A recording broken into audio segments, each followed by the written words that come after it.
So, ganyan siya. Dito, sa ilalim ng dila.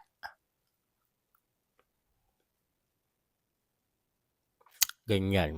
Eto ang gamitin nyo kung gusto nyo mag-lighten agad ang balat nyo. So, prone yung skin ko sa hyperpigmentation. Yung tipong mabilad lang ako sa araw ng sobrang tagal. Talagang mangingitim na yung balat ko, especially ngayong ditong part ng face ko. Kaya ang nangyayari is nagiging uneven yung balat ko. Kaya everyday ako nagtitake nitong Thiocel. And hindi siya yung typical na gluta na nilulunok ha, yung iniinom na gluta. Para lang siyang candy. Papakita ko sa inyo kung ano yung itsura niya. So, ito yung una kong gamit. Mauubos na. And bumili ulit ako ng panibago. So, ganito ang itsura niya, para lang siyang candy. Ayan. Yusubo mo lang to, tutunawin mo. Huwag mong lulunukin dahil hindi mo siya malulunok dahil baka bumara sa lalamunan mo. At para mas effective, ilalagay mo siya sa ilalim ng dila mo para mas mabilis ang absorption. Papakita ko sa inyo, tanggalin ko lang yung retainers ko. So, ganyan siya.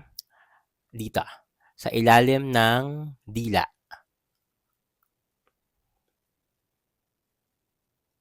Ganyan.